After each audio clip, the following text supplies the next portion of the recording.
안녕하세요, 여러분. 오늘 밤 우리는 아마도 여러분이 상상조차 못할 긴장감이 도사리고 있는 한 집안의 식탁에 앉아 있습니다. 부드러운 조명 아래서도 숨길 수 없는 날카로운 시선과 억지 웃음이 뒤엉켜 있는 그곳에서 말이죠. 지금 시각은 밤 10시 43분.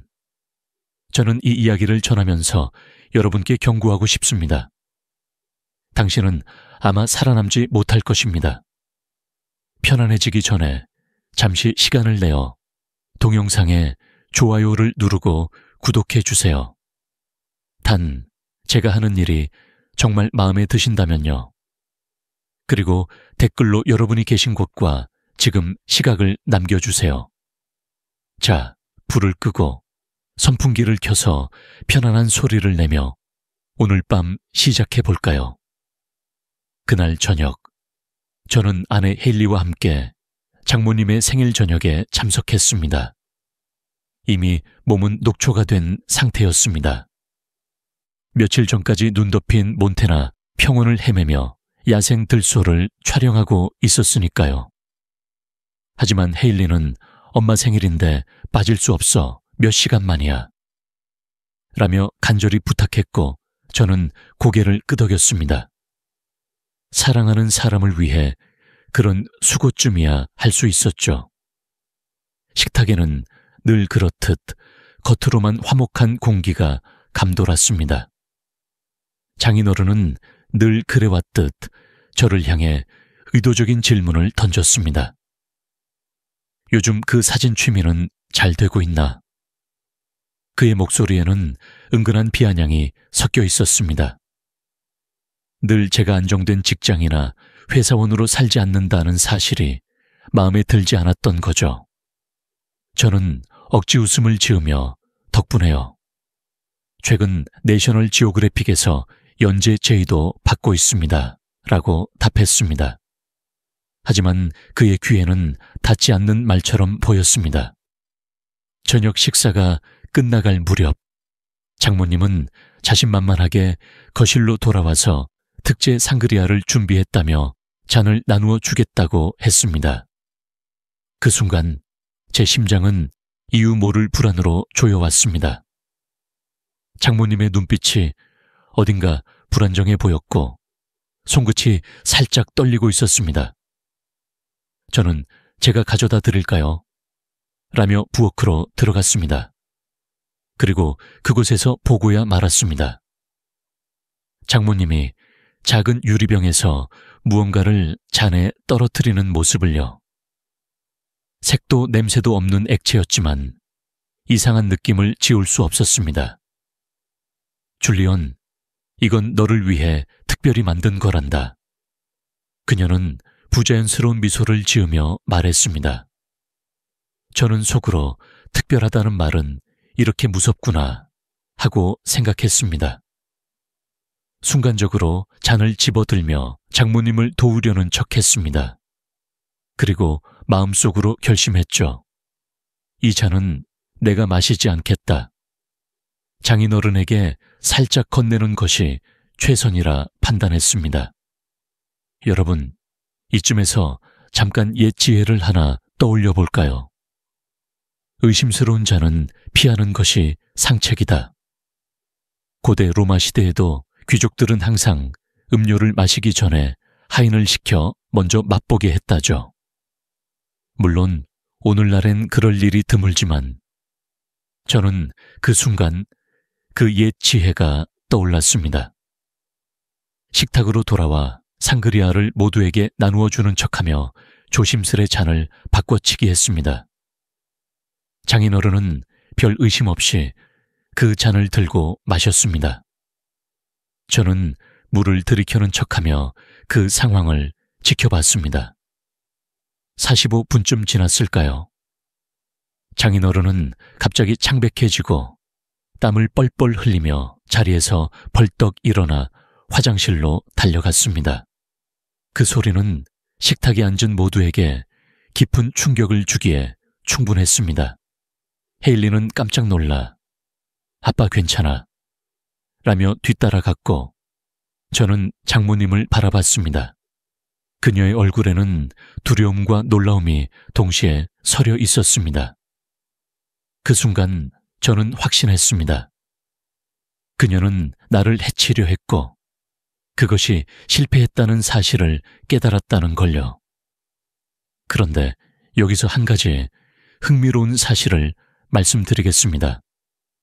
상그리아에는 기본적으로 과일과 와인, 약간의 브랜디가 들어가는데 이 조합이 잘못되면 상곤에서도 쉽게 발효가 진행되어 식중독 증상을 유발할 수 있다고 합니다. 물론 그날의 문제는 그런 단순한 발효 때문은 아니었습니다. 저는 그 자리에서 아무 말도 하지 않았습니다. 헤일리가 돌아와서 아버지를 돌보는 동안 저는 조용히 그 잔을 챙겨 나왔습니다. 앞으로 어떤 일이 벌어질지 알 수 없었지만 적어도 증거는 손에 쥐고 있었습니다. 장모님과 눈을 마주쳤을 때 그녀의 입꼬리가 떨리고 있었습니다. 저는 그저 잔잔한 미소를 지으며 케이크를 한 입 베어 물었습니다. 달콤한 초콜릿 맛이 오히려 그 순간의 씁쓸함을 더 깊게 느끼게 했습니다. 한 가지 학술적 논쟁을 남기고 싶군요. 심리학계에서는 가족 내 갈등은 결국 권력의 문제다라는 주장과 가족 갈등은 단순히 의사소통의 실패라는 주장이 팽팽히 맞섭니다. 그날의 저는 권력의 문제라는 쪽에 마음이 기울었습니다. 왜냐하면 그들은 사랑보다는 지배를 원했으니까요. 그날 밤 집으로 돌아오는 길, 헤일리는 조용했습니다. 평소 같으면 부모님과의 저녁에 대해 이런저런 얘기를 나누며 긴장을 풀었겠지만 그날은 달랐습니다. 저는 운전대를 꼭 쥐고 창밖의 어둠을 바라보았습니다. 도시의 불빛이 스쳐 지나가는 동안 머릿속에는 한 가지 생각만 맴돌았습니다. 왜였을까? 장모님은 왜 그런 짓을 했을까? 저는 사진작가입니다. 이름은 줄리언, 32살, 애슈빌에서 활동하며 결혼식, 야생동물, 잡지 표지까지 다양한 촬영을 합니다. 카메라 렌즈를 통해 세상을 관찰하는 게 제 일이고 그런 만큼 작은 단서 하나도 놓치지 않는 습관이 몸에 밴 사람이죠. 하지만 장인어른과 장모님의 시선만큼은 아무리 담아내려 해도 그 의미를 알 수 없었습니다. 장인어른은 언제나 저를 평가하는 눈빛이었습니다. 사진작가, 그게 직업인가? 라는 말을 굳이 입 밖으로 내지 않아도 그의 표정과 행동에 다 드러나 있었죠. 가족 모임 때마다 그 취미는 아직도 계속하는 거냐? 라는 질문을 던지며 제 일을 마치 철없는 소년의 장난처럼 취급했습니다. 그는 성공을 펜트하우스 평수, 고급 승용차, 그리고 주식계좌장으로 측정하는 사람이었습니다. 제 삶은 그의 기준에서 보면 언제나 실패에 가까웠겠죠. 여러분, 옛날 이야기 하나 해드릴까요? 고대 중국의 어느 왕은 신하가 들여온 그림을 보고는 그림은 허공의 잉크에 불과하다며 불태워버렸다고 합니다. 그의 눈의 그림은 아무런 가치가 없었던 거죠. 그 왕과 제 장인어른이 통하는 데가 있다면 바로 그 지점이겠죠. 하지만 그런 장인어른보다 장모님이 더 무서웠습니다. 장모님은 겉으로는 늘 다정하고 상냥한 미소를 띄었지만 그 속엔 제가 읽지 못하는 감정이 숨어 있었습니다. 줄리언 사진 참 멋지더라. 하지만 너도 이제 안정적인 직장 하나 알아봐야 하지 않겠니? 이렇게 말하며 은근히 압박하곤 했습니다. 그녀는 집안 행사에 저를 초대하면서도 사람들에게 저를 사위가 아니라 사진작가로 소개하곤 했습니다. 그리고 언제나 그 소개 말미엔 살짝 한숨을 섞는 걸 잊지 않았죠. 저는 그들의 인정을 받고 싶었습니다. 그래서 비싼 와인을 사들고 가기도 하고 내셔널 지오그래픽에 실린 기사를 자랑스럽게 보여주기도 했습니다. 하지만 그들의 눈빛은 한결같았습니다. 넌 우리 딸에게 부족한 남자다. 그런데 이쯤에서 한 가지 기발한 사실을 말씀드리고 싶군요. 사실 현대의 고급 와인은 병당 수백만 원을 호가하지만 맛만 따지자면 2만 원대 와인과 구별해내는데 실패하는 전문가들이 많다고 합니다.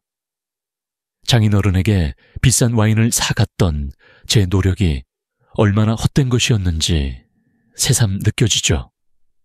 그날 저녁의 긴장감은 유독 날카로웠습니다. 장모님의 생일 파티라는 명목 아래 모인 자리였지만 그들 부부의 눈빛에는 어딘가 결의에 찬 냉정함이 스며 있었습니다.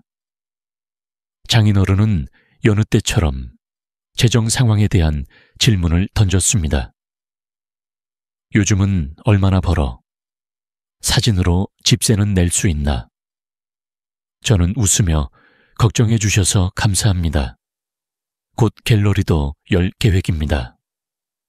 라고 답했지만 그 대답은 허공에 흩어질 뿐이었습니다. 그 순간 장모님은 부엌에서 나와 특제 상그리아를 손에 들고 있었습니다. 그녀의 미소는 여느 때보다 넓었지만 그 미소가 왠지 더 차갑게 느껴졌습니다. 저는 손에 땀이 배는 걸 느끼며 그 잔을 바라보았습니다. 그리고 마음속에서 작은 목소리가 들렸습니다. 조심해라.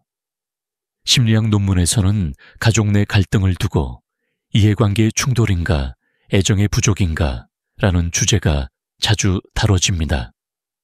하지만 그날의 저는 확신했습니다. 이건 애정의 부족이 아니라 권력 다툼이었습니다. 그들은 저를 딸의 삶에서 밀어내고자 했고 그 도구로 상냥한 미소와 와인을 가장한 음료를 선택했던 겁니다. 집에 도착했을 때 헤일리는 말없이 욕실로 들어가 긴 샤워를 했습니다. 그동안 저는 거실에 앉아 그 잔을 꺼내 바라보았습니다. 잔에 남은 상그리아의 표면에는 미세한 막 같은 것이 떠 있었습니다. 저는 결심했습니다. 이건 더 이상 모른 척 넘어갈 일이 아니다. 나는 사진 작가다. 세상을 담는 사람이다. 그리고 지금부터는 그들의 진짜 모습을 내 방식으로 담아낼 차례였다. 그 다음 날 아침, 저는 일찍 일어나 스튜디오 구석에 보관해 두었던 제 낡은 카메라 가방을 꺼냈습니다. 카메라가 아니라 그 안에 늘 넣어두었던 작은 샘플병을 꺼내기 위해서였죠. 몬테에서 야생동물을 찍으며 현장에서 흔적을 보존할 때 쓰던 것인데 오늘은 그 잔에 남은 상그리아를 담기 위해 사용될 차례였습니다. 냉장고에서 꺼낸 그 유리잔은 손에 닿자마자 싸늘한 기운을 풍기며 마치 그 안에 담긴 비밀을 속삭이는 듯했습니다. 저는 잔을 조심스레 기울여 그 이상한 액체를 샘플병에 옮겨 담았습니다. 그리고 캡을 단단히 잠갔죠. 이 작은 병 하나가 앞으로 어떤 폭풍을 몰고 올지 그 순간엔 저도 몰랐습니다. 다만 한 가지는 분명했습니다. 이제 더는 뒤로 물러서지 않겠다는 것이었습니다. 그리고 저는 그날 오후 전에 작업을 같이 했던 제이슨에게 전화를 걸었습니다. 그는 지금은 독성학 연구소에서 일하고 있었습니다. 개인적인 일 때문에 음료 샘플 하나를 분석해 줄 수 있겠나 하고 조심스레 물었죠. 제이슨은 잠시 망설였지만 곧 보내라. 가족 문제냐, 줄리언? 하고 물었습니다. 저는 잠시 숨을 고르고 대답했습니다. 가족 문제다. 샘플을 보내고 나서 며칠 동안 저는 초조한 마음을 감출 수 없었습니다. 스튜디오에 앉아 사진을 정리하는 척하며 시간을 보냈지만 머릿속은 온통 장모님의 그 눈빛과 장인어른의 무심한 표정, 그리고 그날 밤의 불길한 기운으로 가득 차 있었습니다. 작은 종이컵에 담긴 커피를 마셔도 그 쓴맛이 입 안을 오래도록 맴돌았습니다. 그러던 어느 날 저녁, 제이슨에게서 전화가 왔습니다. 줄리언, 결과가 나왔다. 벤조디아제핀 계열 약물이 검출됐어. 수면을 유도하거나 기억을 흐리게 할 용도였을 거야. 치명적이지는 않지만 몇 시간은 넉다운될 수 있는 양이었어. 순간 저는 한기가 온몸을 감싸는 듯 했습니다. 고맙다, 제이슨. 서류로도 결과를 받아볼 수 있겠나? 그가 잠시 침묵하다 대답했습니다. 너 괜찮겠어? 여러분, 여기서 한 가지 옛 지혜를 나누고 싶습니다. 고대 그리스의 철학자들은 가장 무서운 적은 가장 가까운 곳에 있다고 말했습니다. 저는 그때 그 말을 온몸으로 깨닫고 있었습니다. 며칠 뒤 저는 증거 서류를 들고 앉아 장모님의 과거를 살피기 시작했습니다. 헤일리 몰래 장모님의 약국 기록을 확인했고 한 동네 약사가 귀띔해준 정보 덕분에 그녀가 여러 의색에서 동일한 약을 처방받고 있었다는 사실을 알게 됐습니다. 세 곳의 병원에서 같은 약을, 그것도 복수의 용량으로요. 그리고 이웃들 사이에서 돌고 있던 장모님에 대한 소문도 들었습니다. 술자리에서 이상한 행동을 했다는 이야기, 모임에서 귀금속이 사라졌다는 말, 그리고 그것이 모두 은근히 덮여졌다는 점까지 말이죠. 여기서 흥미로운 사실 하나 말씀드리죠. 미국에서 연간 약물 오남용으로 인한 응급실 방문 환자 수는 수십만 명에 이릅니다. 그중 상당수가 가족 내에서 벌어진 사건과 연관이 있다는 사실 알고 계셨나요? 그렇게 자료들을 하나하나 모으며 저는 어느새 가족의 그림자 같은 실체와 마주하게 됐습니다. 이건 단순한 질투나 시샘이 아니었습니다. 철저히 계산되고 수년간 반복된 조작이었죠. 헤일리를 자신들의 기대에 맞는 인형처럼 다루기 위한 수단. 그 인형 옆에 서 있는 제가 그들에게는 그저 불필요한 장애물일 뿐이었던 겁니다. 그날 밤 헤일리는 별다른 의심도 없이 제 곁에 앉아 요즘 사진 작업은 잘 돼가 하고 물었습니다. 저는 잠시 망설이다 잘 돼가. 하지만 곧 큰 이야기를 시작해야 할 것 같아 라고 답했습니다. 그녀는 그 말뜻을 이해하지 못한 채 고개를 갸웃했지만 저는 더 이상 설명하지 않았습니다. 아직은 때가 아니었으니까요. 이쯤에서 학술적 논쟁 하나를 남기며 오늘 이 장을 마치겠습니다. 심리학계에서는 가족 내 독성 관계를 두고 그것이 본능적 유대의 변형인가 아니면 후천적 학습의 결과인가 라는 주제가 오래도록 논란이 되고 있습니다. 하지만 저에게는 그날 이후로 답이 분명해졌습니다. 이건 학습된 조작의 결과였다. 그들은 수년간 그렇게 살아온 겁니다. 며칠 동안 저는 아무 일도 없는 척 일상으로 돌아간 듯 보였지만 사실 마음속은 폭풍우가 치고 있었습니다.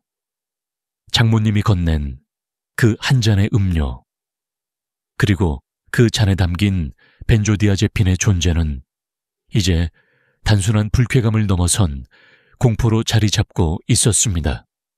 사진작가로서 저는 늘 진실을 담아내는 일을 해왔습니다. 하지만 이번에는 진실을 밝혀내는 이 일이 아니라 진실을 지켜야만 했습니다. 왜냐하면 진실을 드러내는 순간 헤일리의 마음이 산산조각 날 수도 있었기 때문입니다. 그날 밤 저는 거실에 앉아 깊은 한숨을 내쉬며 그 잔을 바라봤습니다. 그 잔은 이제 단순한 유리잔이 아니라 우리 가족의 균열을 상징하는 것 같았습니다. 저는 결심했습니다. 이걸 그냥 잊을 수도 단순한 실수로 치부할 수도 없다는 것을요. 그리고 그 첫걸음은 증거를 직접 보여주는 것이 아니라 그들의 본심을 스스로 드러내게 만드는 것이었습니다. 여기서 옛 지혜 하나를 나누고 싶군요. 진실을 밝히는 가장 좋은 방법은 침묵 속에서 상대의 입을 열게 하는 것이다. 이 말을 저는 그날부터 마음에 새기기 시작했습니다. 그 다음 주말, 저는 장인어른과 장모님이 함께 있는 자리에서 무심한 듯 그 상그리아 이야기를 꺼냈습니다. 그날 상그리아 맛이 정말 독특했습니다. 레시피 좀 배워볼 수 있을까요? 장모님은 잠시 동공이 흔들렸지만 이내 미소를 지으며 그건 그냥 즉석에서 만든 거라 레시피랄 게 없단다 라고 말했습니다. 하지만 그 목소리에는 떨림이 숨어 있었습니다. 저는 그 작은 떨림을 놓치지 않았습니다. 저녁이 끝난 뒤 장인어른과 단둘이 남게 된 순간 저는 잔을 테이블 위에 올려두고 말했습니다. 장인어른, 솔직히 말씀해 주세요. 그날 무슨 일이 있었던 겁니까? 장인어른은 잔을 바라보다 고개를 젓고는 그냥 식중독 같은 거였겠지. 너도 괜한 오해는 하지 마라 라고 했습니다. 그 말은 마치 더 이상 이 이야기를 꺼내지 말라는 경고처럼 들렸습니다. 여러분, 기발한 사실 하나 아십니까?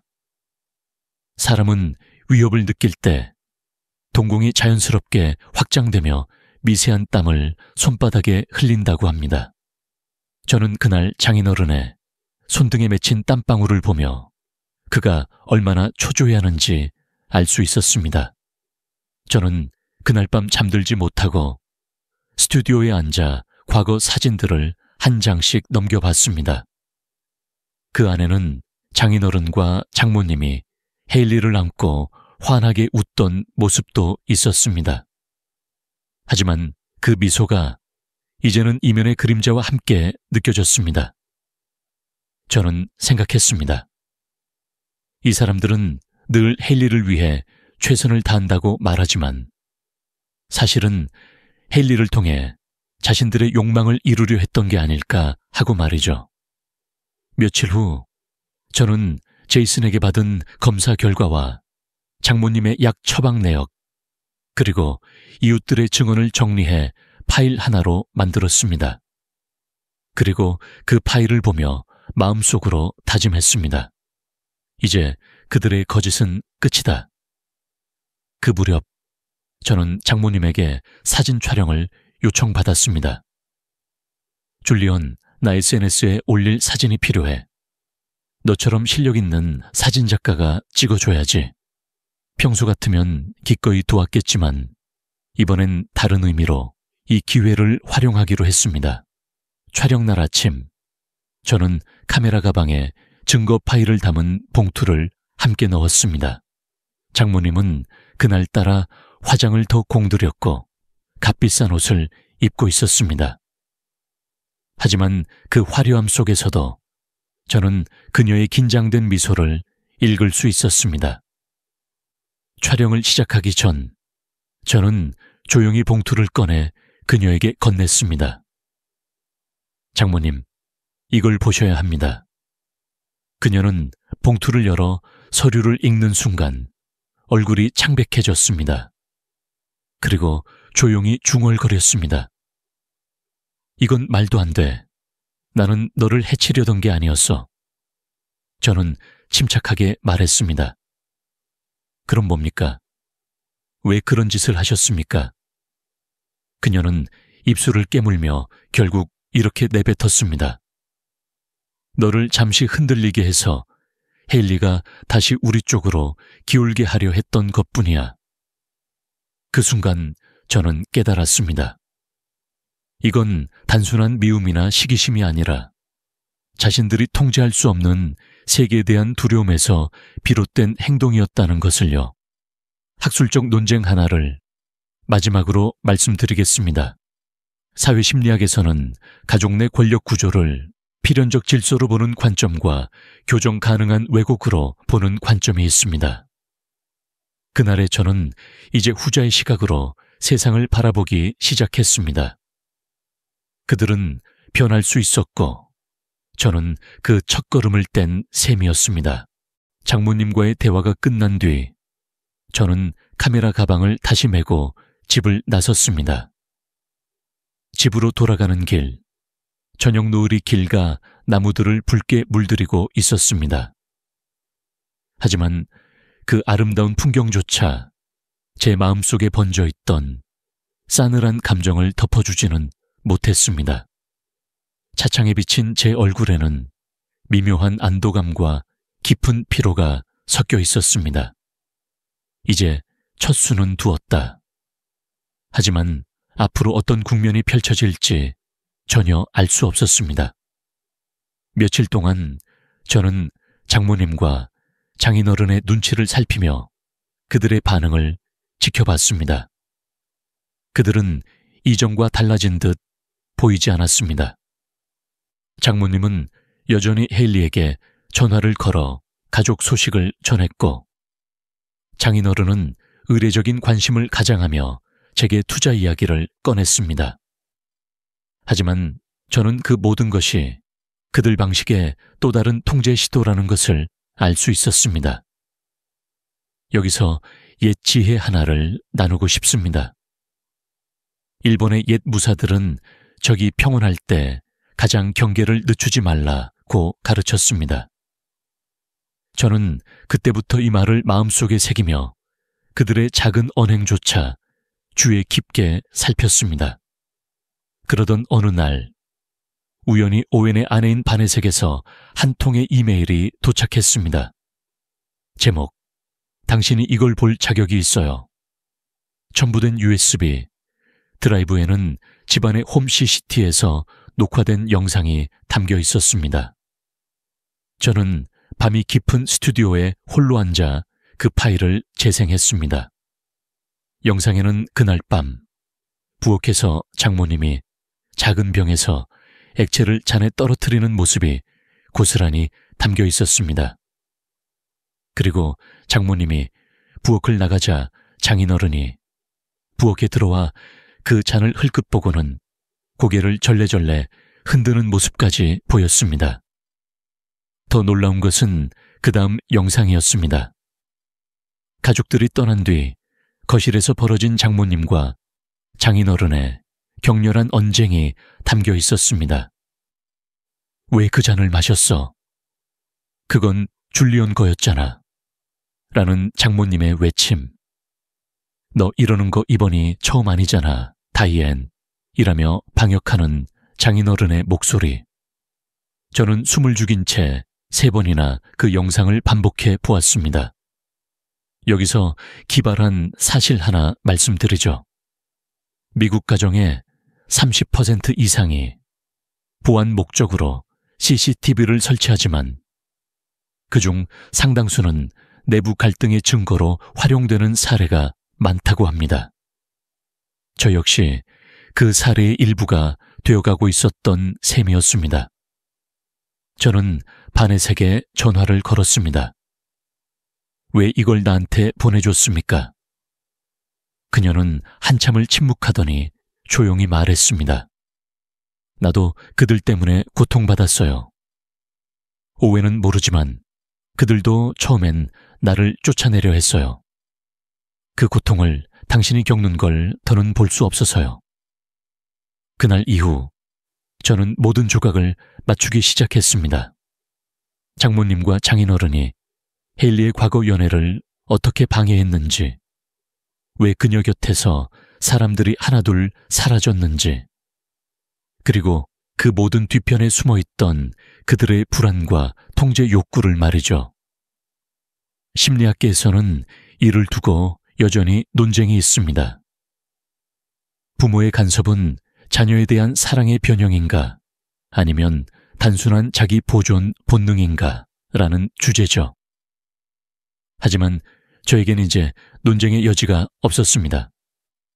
그건 사랑이 아니라 두려움이었고, 두려움이 만든 통제였습니다. 이제 저는 결심했습니다. 더는 그들이 우리 삶을 뒤흔들도록 두지 않겠다고요. 그리고 곧 그들에게 진실을 마주하게 할 순간이 다가오고 있었습니다. 그날 이후 저는 철저히 준비하기 시작했습니다.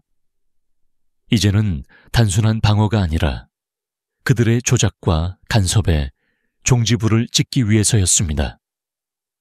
스튜디오 한쪽 벽에 커다란 보드를 걸고 거기에 증거들을 하나씩 정리하기 시작했습니다.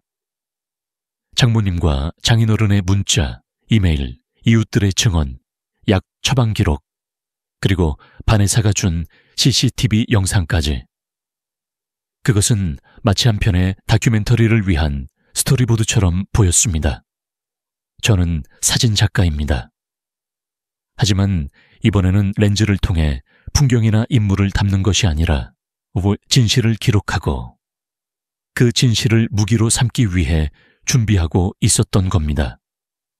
하루는 늦은 밤, 스튜디오에 앉아 그런 자료들을 다시 정리하며 커피를 홀짝이고 있었습니다. 커피의 쓴맛이 혀끝에 남았지만 그 쓴맛이 오히려 저를 깨어있게 해주었습니다. 그때 문득 이런 생각이 들었습니다. 이건 사진 작가가 아니라 수사관의 일 같군. 그 생각에 저도 모르게 씁쓸하게 웃었습니다. 여러분, 여기서 한 가지 옛 지혜를 나누고 싶습니다. 로마의 장군 카이사르는 적의 얼굴을 똑바로 보고 싸우되 칼을 뽑기 전에는 절대 감정을 드러내지 마라고 했습니다. 그 말은 지금 제 상황에 너무도 잘 어울렸습니다. 그날 밤 저는 바네사와 다시 통화를 했습니다. 그녀는 망설이다가 말했습니다. 사실 오웬도 그들의 본 모습을 알아야 해요. 하지만 그는 아직 믿으려 하지 않아요. 저는 조용히 말했습니다. 그에게도 그날이 올 겁니다. 준비되면 그를 데리고 와주세요. 같이 봐야 할 영상이 있어요. 며칠 뒤 기회가 왔습니다. 헤일리는 평소와 다름없이 엄마가 저녁 초대했는데 같이 가줄 수 있겠어? 라고 말했습니다. 저는 잠시 망설였지만 고개를 끄덕였습니다. 물론이지. 하지만 이번엔 조금 다르게 가보자.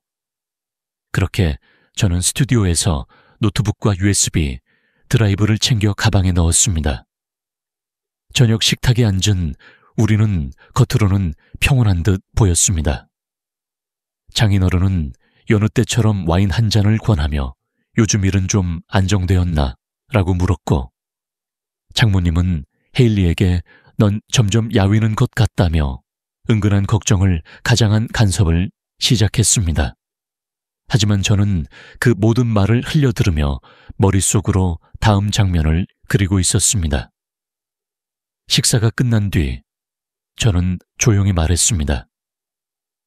잠깐 시간을 내주실 수 있습니까? 가족 사진을 찍기 위해 장비를 좀 가져왔습니다. 그 말에 장모님은 반가운 듯 미소를 지었고 장인어른은 약간 긴장한 기색을 보였습니다. 저는 스튜디오 장비 대신 노트북을 열고 화면을 TV에 연결했습니다. 그리고 말했습니다. 이건 가족 사진 대신 가족의 진짜 모습을 담은 기록입니다. 그 순간 장모님과 장인어른의 표정은 굳어졌습니다. 그리고 영상이 재생되기 시작했습니다. CCTV 영상, 통화 기록, 문자 메시지. 장인어른이 자리에서 벌떡 일어나려다 말았고 장모님은 손을 부르르 떨며 화면을 뚫어지게 바라봤습니다. 여기서 기발한 사실 하나를 말씀드릴까요? 사람의 심장은 긴장할 때 분당 최대 180회까지 뛸 수 있습니다. 저는 그날 제 심장이 그 속도에 도달했을 거라고 확신합니다. 헤일리와 오웬은 처음엔 놀란 얼굴로, 그 다음엔 점점 창백해지며 그 영상을 지켜봤습니다. 그리고 영상이 끝난 순간 헤일리는 떨리는 목소리로 말했습니다. 엄마, 아빠, 이게 사실이야. 장모님은 무언가 말하려다 입술을 깨물었고 장인어른은 고개를 돌린 채 말이 없었습니다. 마지막으로 학술적 논쟁 하나를 남깁니다. 가족관계를 설명할 때 혈연은 최후의 방패라는 주장과 가장 큰 위협이라는 주장이 대립합니다. 그날 저는 혈연이 방패가 아니라 위협이 될 수도 있다는 걸 다시금 느꼈습니다. 그 밤의 공기는 싸늘했습니다. 아무도 입을 열지 않았습니다. TV 화면에는 멈춘 영상의 한 장면이 그대로 남아있었고 그 장면 속 장모님의 표정은 생생한 두려움과 당황으로 가득 차 있었습니다. 헤일리는 눈가에 눈물이 맺혀 있었고 오웬은 머리를 감싸주며 고개를 숙이고 있었습니다.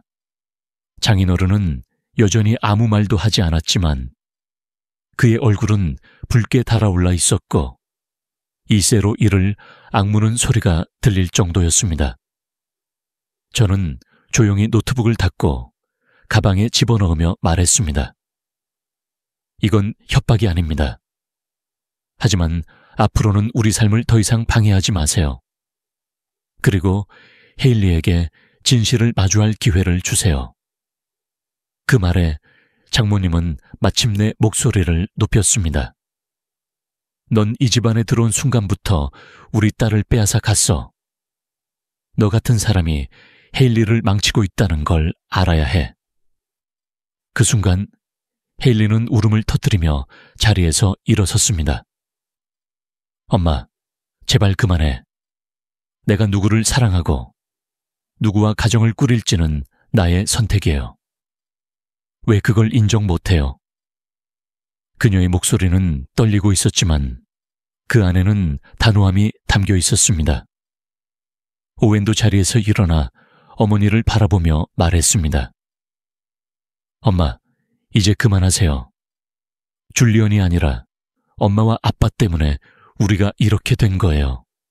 여러분, 여기서 옛 지혜 하나를 나누겠습니다. 고대 이집트의 파라오들은 중요한 논쟁이 벌어질 때 말을 아끼고 상대의 모든 말을 듣고 난 뒤 마지막에 단 한 문장만을 남겼다고 합니다. 저는 그 순간 그들이 왜 그렇게 했는지 깨달았습니다. 불필요한 말은 오히려 진실을 왜곡할 뿐이라는 사실을요. 그날 저녁 우리는 집으로 돌아왔습니다. 헤일리는 차 안에서 한마디도 하지 않았습니다. 하지만 그녀의 손이 제 손을 꼭 잡고 있었고 그 온기가 제 마음을 조금은 진정시켰습니다. 집에 도착하자마자 헤일리는 조용히 말했습니다. 며칠만 혼자 생각할 시간을 줘. 내가 이걸 어떻게 받아들여야 할지 아직 모르겠어. 저는 고개를 끄덕였습니다. 네가 준비될 때까지 기다릴게. 며칠이 지났습니다. 그동안 저는 스튜디오에서 작업에 몰두하며 마음을 가다듬으려 애썼습니다. 그런데 어느 날 스튜디오 문이 열리고 바네사가 들어왔습니다. 그녀는 작은 봉투를 내밀며 말했습니다. 이건 당신이 가져야 할 거예요. 혹시나 해서 추가로 복사해둔 영상이에요. 그리고 고맙습니다. 당신 덕분에 저도 용기를 냈어요. 저는 그 봉투를 받아들고 조용히 고개를 숙였습니다. 여기서 기발한 사실 하나 알려드릴까요? 심리학 실험에 따르면 진실을 알고도 그걸 부정하는데 드는 심리적 에너지는 거짓말을 유지하는데 드는 에너지보다 2배나 높다고 합니다. 그날 이후 저는 그 말을 곱씹으며 그들이 왜 그토록 필사적으로 진실을 덮으려 했는지 이해하게 됐습니다. 며칠 후 헤일리가 조용히 스튜디오로 찾아왔습니다. 그녀는 제 앞에 앉아 한참을 말없이 있더니 마침내 입을 열었습니다. 나 다 봤어. 그리고 믿어. 미안해, 줄리언. 널 의심했던 내가 너무 부끄러워. 그 순간 저는 모든 무게가 내려앉는 듯한 안도감을 느꼈습니다. 그리고 말했습니다. 우린 이제 새로운 시작을 해야 해. 마지막으로 학술적 논쟁 하나를 덧붙이고 싶습니다. 가족 갈등의 회복 가능성에 대해 회복은 관계의 본질에 달려있다는 주장과 회복은 노력의 크기에 달려있다는 주장이 있습니다. 저는 이제 이렇게 믿게 됐습니다. 회복은 진실을 직면하는 용기에서 시작된다. 헤일리와 저는 그날 이후로 매일 밤 오랜 시간 이야기를 나누었습니다. 처음엔 그녀도 혼란스러워했고 제 이야기를 모두 받아들이는데 시간이 필요했습니다. 하지만 점점 그녀는 자신이 자라온 환경 속에 불편한 진실과 마주할 준비가 되어갔습니다. 우리는 거실 소파에 나란히 앉아 창밖 어둠 속에 스며드는 달빛을 바라보며 한마디씩 마음속 이야기를 꺼냈습니다. 줄리언, 나 사실 어릴 때부터 엄마 아빠가 너무 완벽하다고 생각했어. 그 기대에 부응하려고 얼마나 애썼는지 몰라. 헤일리의 목소리에는 슬픔과 해방감이 동시에 담겨 있었습니다. 저는 그녀의 손을 잡고 조용히 말했습니다. 그들의 완벽이 너를 올가매고 있었던 거야. 이제 그걸 내려놔도 돼. 그날 밤 저는 카메라를 꺼내 집 안 구석구석을 사진으로 담기 시작했습니다. 우리의 공간, 우리의 진짜 삶을 기록하고 싶었습니다. 저는 그 과정이 일종의 치유가 될 것이라 믿었습니다. 그리고 마음속에 다짐했죠. 앞으로 우리의 이야기는 우리가 만들어간다. 여기서 한 가지 옛 지혜를 나누고 싶습니다. 인도의 옛 시성들은 가족은 마음의 거울이다. 그 거울에 비친 모습이 흐려지면 물로 닦지 말고 진심으로 닦아라 라고 말했습니다. 저는 그 말이 이토록 절실하게 다가온 적이 없었습니다. 며칠 뒤 오웬과 바네사가 우리 집에 찾아왔습니다. 오웬은 초췌한 얼굴로 앉자마자 말했습니다. 줄리언 헤일리, 내가 그동안 눈 감고 있던 걸 이제야 깨달았어. 미안해. 그리고 고마워. 그의 눈가에도 눈물이 고여 있었습니다. 바네사는 옆에서 조용히 그의 손을 잡아주었습니다. 그날 밤 우리 넷은 늦은 시간까지 차가 식어가는 줄도 모르고 대화를 나누었습니다. 그리고 우리는 약속했습니다. 더 이상 침묵하지 않기로. 그 즈음 장인어른에게서 문자가 왔습니다. 줄리언, 우리 둘이 만나자. 이야기 좀 하자. 저는 망설였지만 이 기회를 거절할 이유는 없다고 생각했습니다. 그리고 며칠 뒤 그의 초대로 고급스러운 컨트리 클럽의 한 방에 들어섰습니다. 그곳에서 그는 위스키를 한 잔 따르며 부드러운 목소리로 말했습니다. 줄리언, 가족이란 게 원래 복잡한 거야. 너도 이제 가족이 되었으니 이해할 필요가 있어. 저는 그를 똑바로 바라보며 대답했습니다. 이해는 합니다. 하지만 받아들이진 않습니다. 여기서 기발한 사실 하나 알려드리겠습니다.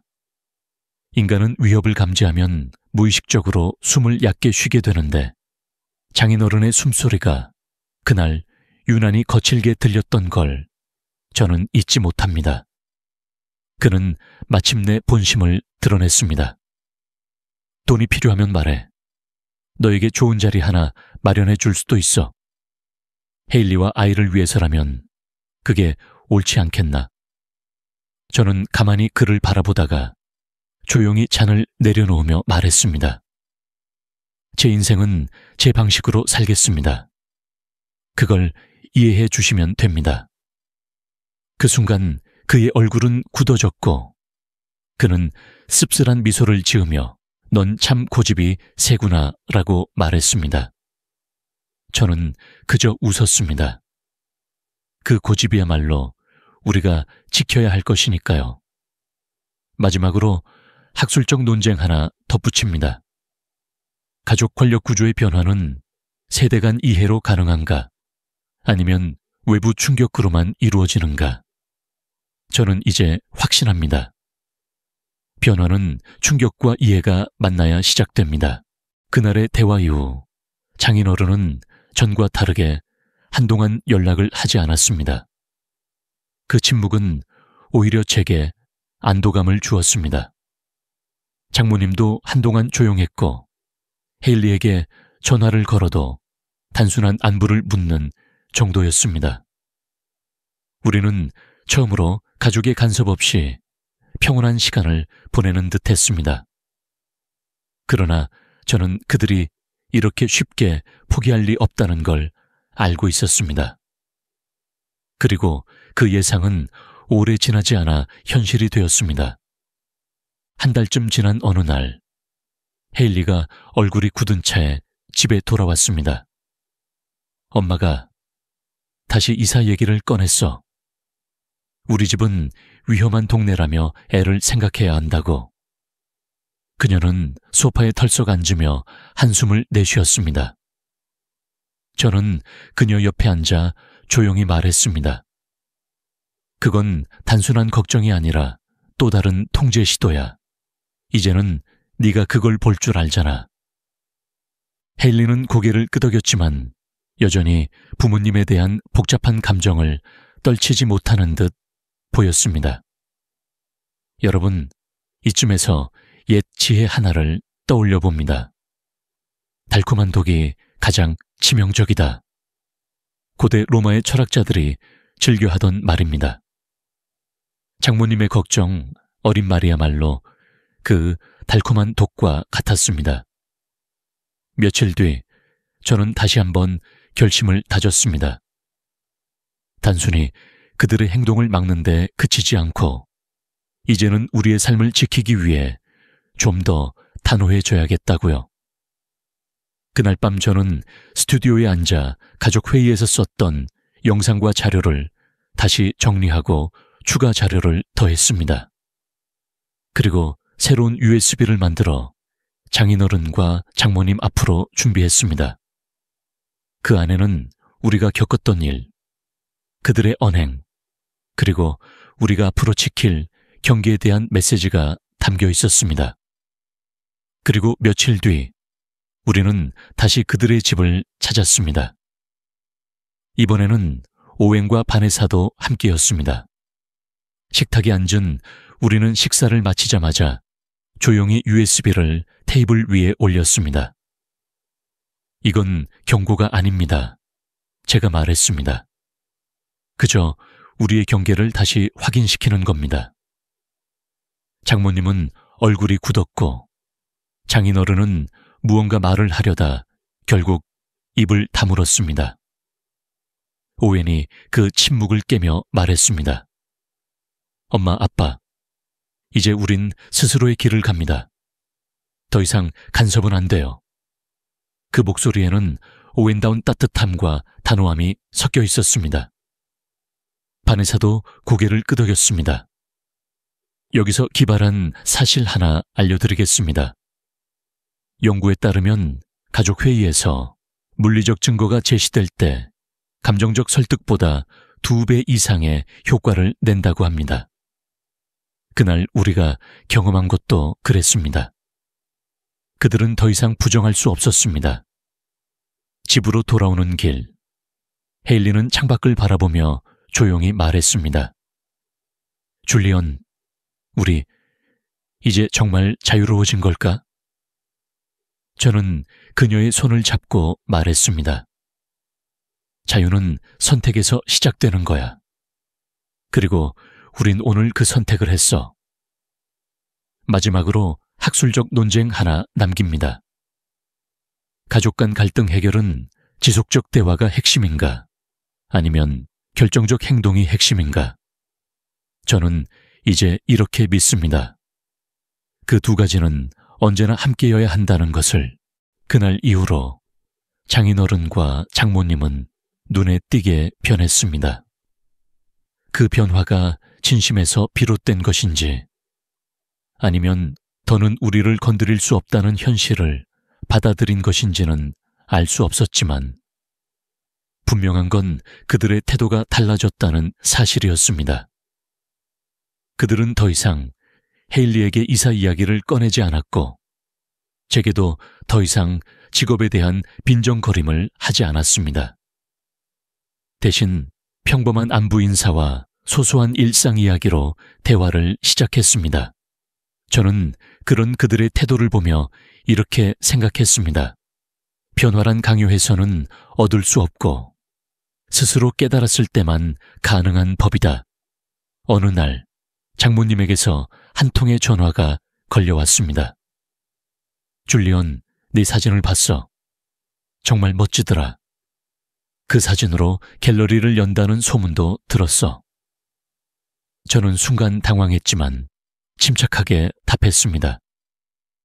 네, 준비 중입니다. 곧 초대장도 보낼 예정이에요. 그녀는 잠시 침묵하더니 조용히 말했습니다. 그럼 그때 보자. 그리고 미안했다. 그 한마디는 짧았지만 지난 모든 날들의 갈등을 조금이나마 씻어주는 듯 했습니다. 저는 전화를 끊고 한참을 멍하니 서 있었습니다. 그리고 스스로에게 되뇌었습니다. 이건 화해가 아니라 서로의 존재를 인정한 작은 시작일 뿐이다. 여기서 옛 지혜 하나를 나누고 싶습니다. 중세 유럽의 한 철학자는 진정한 용서는 말이 아니라 행동으로 증명된다고 했습니다. 저는 장모님의 한마디보다 앞으로의 행동을 보며 진심을 판단하기로 했습니다. 며칠 뒤 갤러리 오픈 날이 다가왔습니다. 저는 마지막 준비로 정신이 없었지만 마음 한편에는 새로운 기대가 자리 잡고 있었습니다. 그날 저녁, 헤일리와 저는 손을 잡고 갤러리 문을 열었습니다. 그리고 많은 친구와 손님들 사이에서 장인어른과 장모님의 모습을 발견했습니다. 그들은 조용히 와서 제 사진을 하나하나 감상하며 고개를 끄덕였습니다. 장인어른은 제게 다가와 손을 내밀며 말했습니다. 줄리언, 너 참 좋은 사진작가야. 이런 건 아무나 하는 게 아니지. 저는 그의 손을 잡으며 웃었습니다. 그 순간 저는 알았습니다. 이건 승리가 아니라 새로운 관계의 시작이라는 것을요. 여기서 기발한 사실 하나 알려드리겠습니다. 갤러리 오프닝에서 가족이 참석한 경우 관람객들의 평균 체류 시간이 30% 길어진다는 연구 결과가 있습니다. 그날 저희 갤러리도 그랬습니다. 사람들은 오래 머물며 사진을 감상했고 그 속에서 우리 가족의 새로운 이야기가 시작되고 있었습니다. 마지막으로 학술적 논쟁 하나를 말씀드리겠습니다. 가족 화해의 조건은 사과의 진정성인가? 아니면 관계 재건의 노력인가? 저는 이렇게 믿습니다. 사과와 노력은 반드시 함께해야만 진짜 화해가 이루어진다는 것을요. 갤러리 오프닝 이후 우리는 한층 더 평온한 나날을 보내기 시작했습니다. 저는 스튜디오와 갤러리를 오가며 바쁜 하루하루를 보냈고 헤일리는 환경연구소의 프로젝트에 몰두하며 자신의 꿈을 이어갔습니다. 장모님과 장인어른은 이전처럼 무리하게 간섭하거나 조언이라는 이름의 간섭을 하지 않았습니다. 대신 때때로 안부를 묻거나 손녀의 근황을 궁금해하는 평범한 부모의 모습으로 다가왔습니다. 그럼에도 저는 경계를 늦추지 않았습니다. 그들이 한번 보여준 본성은 쉽게 사라지지 않으리라는 걸 알았기 때문입니다. 그 경계는 어느 주말 장인어른이 전화를 걸어왔을 때 다시 시험대에 올랐습니다. 줄리언, 잠깐 볼 수 있겠나? 개인적으로 할 얘기가 있다네. 저는 잠시 고민했지만 결국 수락했습니다. 우리는 그의 사무실에서 다시 마주 앉았습니다. 그는 이번에도 위스키 한 잔을 내밀며 말했습니다. 줄리언, 이제 너도 알겠지만 세상은 냉정해. 사진도 좋지만 좀 더 안정적인 기반을 다지는 건 어때? 우리 회사에서 자리를 마련할 수도 있어. 저는 그 잔을 거절하며 조용히 말했습니다. 장인어른, 저를 위해 제 길을 선택하게 해주세요. 그리고 헤일리와 저, 우리 가족은 스스로 서고 싶습니다. 그의 눈빛이 흔들리더니 이내 단단해졌습니다. 그래, 고집은 여전하구나. 하지만 그게 너의 장점이기도 하겠지. 그 순간 저는 그와의 대화에서 처음으로 진심 어린 존중을 느꼈습니다. 여기서 옛 지혜 하나를 나누겠습니다. 고대 그리스의 철인들은 자신의 길을 가는 자를 방해하지 말라고 말했습니다. 저는 이제야 그 말의 진정한 의미를 이해하기 시작했습니다. 며칠 후 장모님이 헤일리에게 전화를 걸어 크리스마스 저녁 초대를 했습니다. 가족이 한자리에 모여 따뜻한 식사를 하자는 그녀의 목소리에는 진심이 담겨있는 듯했습니다. 헤일리는 저를 바라보며 말했습니다.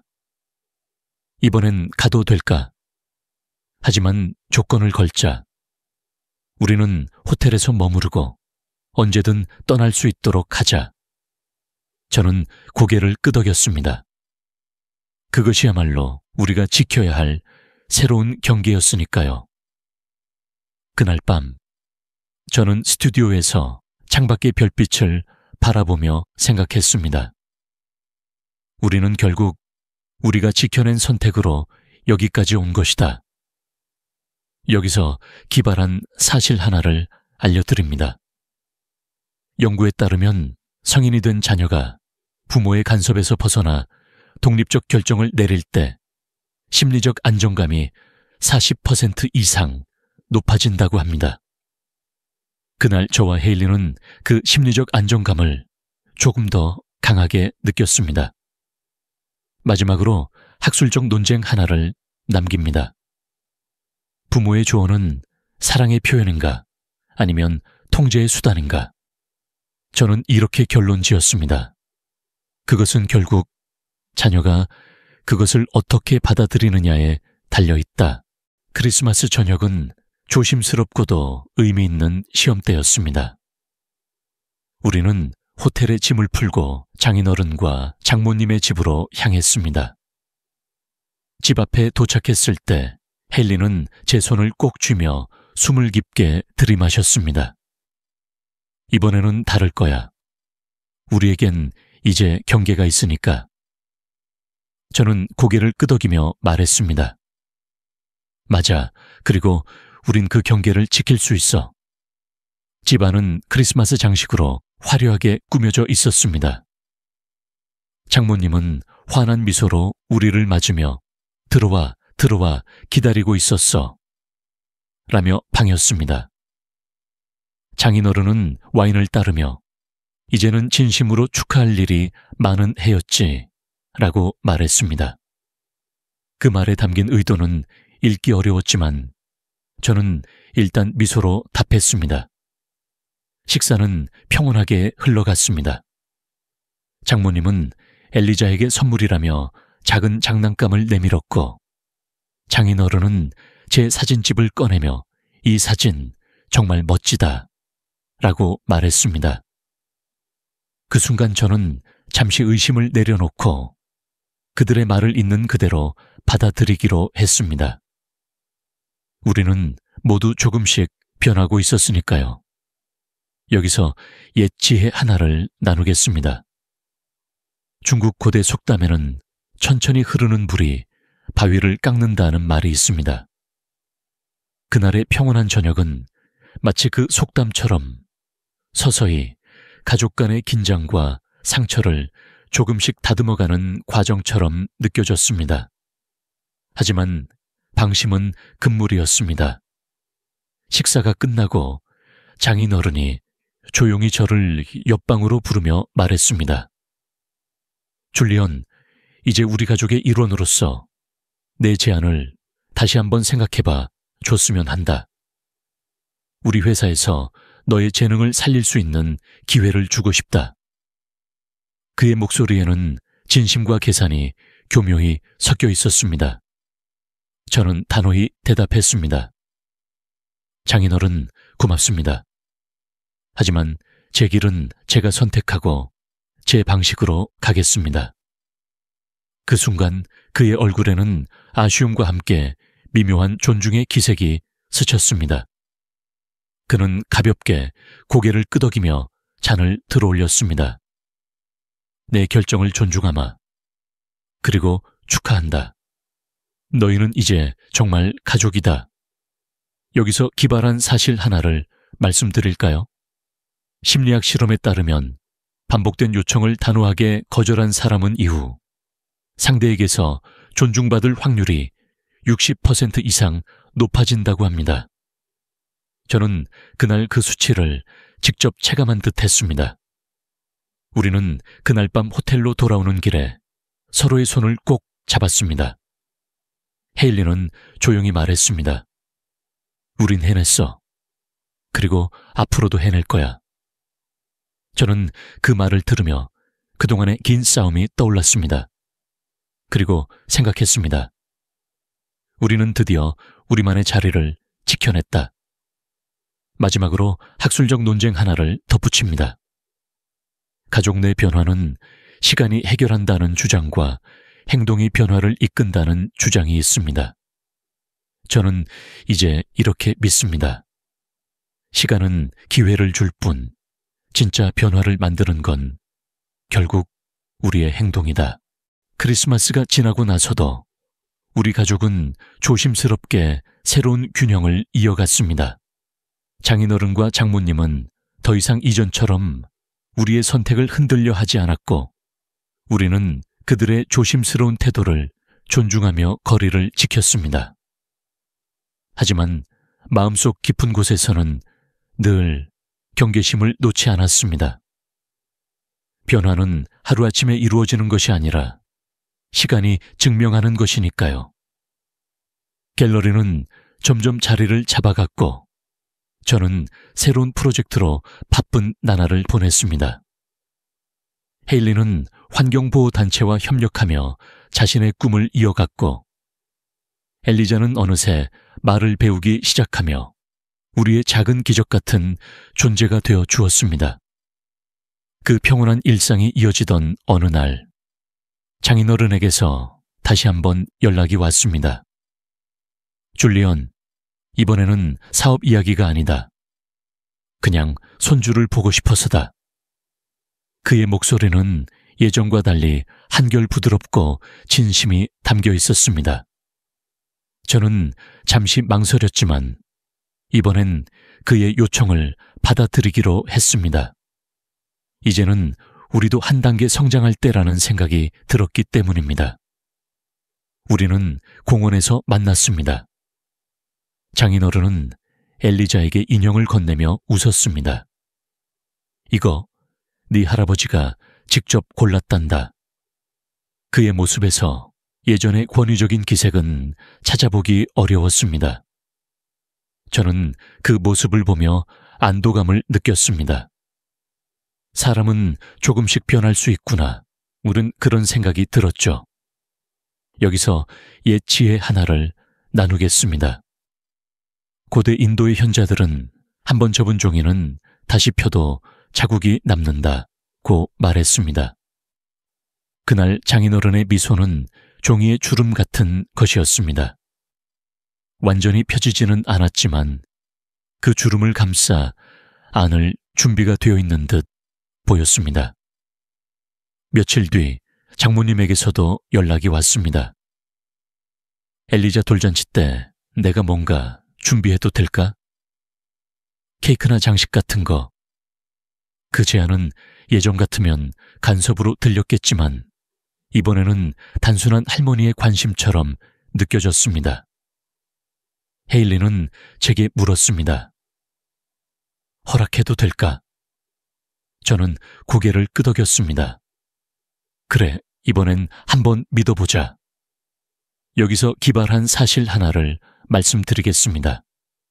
연구에 따르면 부모와 성인 자녀가 갈등을 극복한 뒤에는 이전보다 더 안정적인 관계를 유지할 확률이 2배 가까이 높아진다고 합니다. 우리도 그 길을 조금씩 걷고 있는 것 같았습니다. 엘리자의 돌잔치는 소박했지만 따뜻한 자리였습니다. 장모님은 직접 케이크를 만들었고 장인어른은 처음으로 제 사진을 모은 작은 앨범을 가져와 너의 작품은 늘 자랑스럽다고 말했습니다. 그 순간 저는 마음속에서 오래된 응어리가 조금은 풀리는 듯한 기분을 느꼈습니다. 마지막으로 학술적 논쟁 하나를 남깁니다. 가족 간 신뢰 회복은 조건 없는 용서로 가능한가? 아니면 작은 행동의 축적으로 가능한가? 저는 이제 이렇게 믿습니다. 진짜 회복은 작고 성실한 행동의 반복 속에 있다. 돌잔치 이후 우리의 삶은 다시 평온한 일상으로 흘러갔습니다. 갤러리에는 새로운 전시회가 준비되었고 저는 산과 숲 그리고 도시의 골목길을 오가며 사진으로 세상을 담는 일에 몰두했습니다. 헤일리는 환경보호운동에 더 깊이 관여하기 시작했고 엘리자는 매일 새로운 말을 배우며 우리의 하루를 웃음으로 채워주었습니다. 그런데 그 평온한 나날 속에서도 가끔 장모님과 장인어른의 그림자가 마음속을 스쳐 지나갔습니다. 그들의 작은 친절 하나, 사소한 배려 한마디에도 저는 한순간 긴장을 놓지 않았습니다. 변화는 인정하지만 그들이 과거에 보여준 얼굴을 완전히 잊지는 않았기 때문입니다. 그러던 어느 날, 헤일리는 조심스러운 표정으로 제게 말했습니다. 줄리언, 나 임신했어. 그 순간 저는 말문이 막혔습니다. 기쁨과 놀라움, 그리고 책임감이 한꺼번에 몰려왔습니다. 그녀는 제 눈을 바라보며 속삭였습니다. 이번엔 우리 둘만의 힘으로 이 아이를 지키고 키우자. 누군가의 간섭 없이. 저는 고개를 끄덕이며 그녀를 꼭 안았습니다. 약속할게. 이번엔 어떤 일도 우리 사이에 끼어들지 못하게 할 거야. 여기서 옛 지혜 하나를 나누겠습니다. 고대 로마의 철학자들은 새 생명은 용서와 희망을 가져온다고 말했습니다. 그날 우리의 마음도 새로운 희망으로 채워졌습니다. 임신 소식을 장인어른과 장모님께 알렸을 때 그들은 예상보다 차분히 기뻐했습니다. 장모님은 눈가가 붉어지며 정말 축하한다. 이번엔 그저 할머니로서 최선을 다하고 싶구나 라고 말했고 장인어른은 조용히 제 어깨를 두드리며 잘했다. 이 아이가 너희 사랑의 증거가 되길 바란다고 말했습니다. 그들의 말에 담긴 진심이 느껴졌고 저는 처음으로 그들에게 미소를 지을 수 있었습니다. 여기서 기발한 사실 하나를 알려드릴까요? 심리학 연구에 따르면 새 생명의 탄생은 가족 간 감정적 유대를 30% 이상 강화하는 계기가 된다고 합니다. 우리는 그 수치를 우리 삶에서 체감하고 있었습니다. 그날 밤, 저는 스튜디오에서 엘리자와 곧 태어날 새 생명을 위한 사진첩을 만들기 시작했습니다. 이 사진첩은 단순한 기록이 아니라 우리가 함께 극복한 시간과 앞으로 함께 걸어갈 길의 증거가 될 것이라 믿었습니다. 마지막으로 학술적 논쟁 하나를 덧붙입니다. 새 생명은 가족의 상처를 치유할 수 있는가? 아니면 상처 위에 새로운 책임만을 더할 뿐인가? 저는 이제 이렇게 믿습니다. 새 생명은 상처 위에 피는 가장 강인한 꽃이다. 세월은 조용히 흐르고 우리는 새로운 생명의 탄생을 준비하며 한 걸음 한 걸음 나아갔습니다.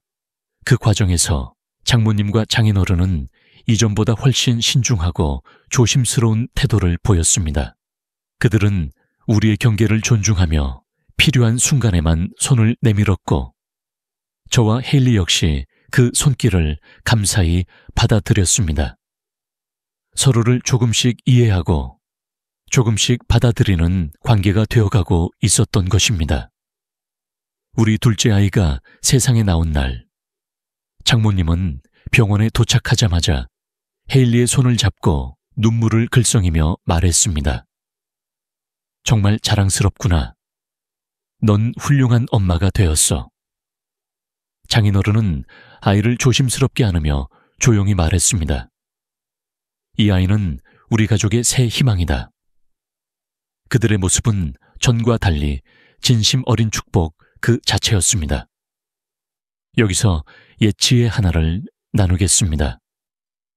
고대 중국의 한 시인은 가장 단단한 벽은 마음에 쌓인 벽이요 가장 아름다운 건 그 벽을 허무는 손길이라 말했습니다. 그날 저는 그 말의 의미를 다시 한번 깊이 깨달았습니다. 그 후 장인어른은 예상치 못한 선물을 준비했습니다. 우리가 살던 집의 소유권을 우리에게 이전하는 서류와 함께 둘째 아이를 위한 작은 신탁 기금을 마련해 준 것입니다. 조건도 기대도 없는 순수한 마음에서 나온 선물 같았습니다. 저는 그 서류를 받아들며 조용히 고개를 숙였습니다. 이건 사과가 아니라 그들이 우리를 있는 그대로 인정한다는 증거였습니다. 여기서 기발한 사실 하나를 알려드릴까요? 연구에 따르면 부모가 자녀에게 무조건적인 지지를 보였을 때 자녀의 스트레스 지수가 40% 이상 감소한다고 합니다. 그날 이후 저와 헤일리는 이전보다 훨씬 가벼운 마음으로 하루하루를 살아갈 수 있었습니다. 우리는 갤러리의 새로운 전시를 준비하며 가족 모두를 초대했습니다. 그날 밤 장모님과 장인어른은 더 이상 조언을 하거나 제 사진에 대한 의견을 내지 않았습니다. 대신 조용히 걸린 사진들을 감상하며 그저 한 가족의 일원으로서 그 자리에 있었습니다. 그리고 저는 그 모습을 보며 깨달았습니다. 우리는 마침내 서로의 자리를 인정하게 된 것입니다. 마지막으로 학술적 논쟁 하나를 덧붙입니다. 가족관계의 완성은 서로의 변화에서 오는가, 아니면 변화를 받아들이는 마음에서 오는가? 저는 이렇게 믿습니다. 진짜 완성은 마음의 문을 여는 순간 시작된다. 오늘 밤 우리는 한 남자의 눈으로 본 긴 여정을 함께 했습니다.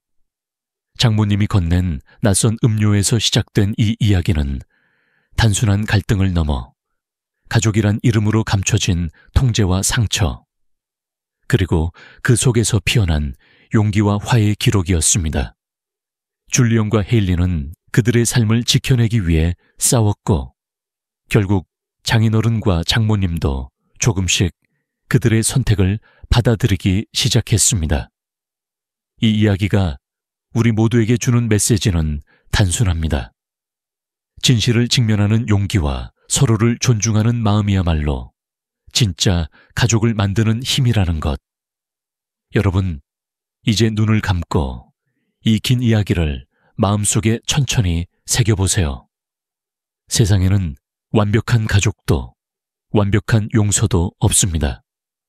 하지만 우리가 서로를 향해 한 걸음 다가가는 순간, 그곳이 바로 가족의 시작입니다. 오늘 밤은 여기까지입니다. 부드러운 바람 소리에 귀를 기울이며 편안한 밤 되시길 바랍니다. 안녕히 주무세요.